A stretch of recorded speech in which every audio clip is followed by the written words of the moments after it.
What was your reaction when you got the news? I was just hanging out in my room studying, and I saw it, and it doesn't make that big of a difference, but it's definitely nice to have, like, just to get an award, you know what I mean? So it's nice to see that it's paying off.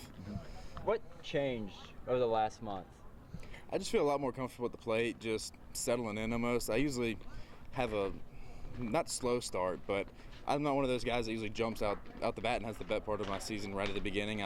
Last year I feel like I got better as the season went on, and I feel like that's happening again this year, and I hope it can continue through the tournament because that's the most important part of the whole season. Son plays tricks with us. So. Coming into ETSU this weekend, what's the focus for the team? We need to. Hopefully, we can get a sweep. You always want to sweep, especially as a home series. We want to get 3, but we have to win the series because if we don't get 2, it's going to hurt our seeding for the end of the year. And we want to be seeded as high as we can because it's going to come down to 4 games at the end of the year, and we need to be seeded as good as we can going into them. Mm-hmm. And does the seeding kind of play into the importance, or not necessarily the seeding, but current standings kind of play into the importance where, this is a team that you guys are a couple of games ahead of. It's important to beat these teams that you're ahead of. Right, and I feel like we're right there in the middle of the pack, but we've played a lot of the harder teams in the conference so far.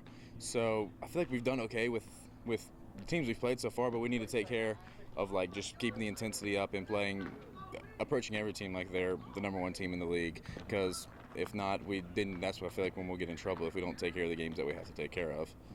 I guess just finally, this week was finals week, but you didn't have a midweek game. Y'all had kind of a chance to kind of keep it relaxed, maybe get a little bit of rest? Yeah, it's kind of a different kind of relax. I'd almost rather play a game every week than have to study as much for finals. I'd rather be out on the field than in the room studying. But, yeah, physically is definitely a good break, but mentally it's kind of a grind this week and next week. But once we get through finals, it's going to be the most fun part of the season. We don't have to worry about school anymore.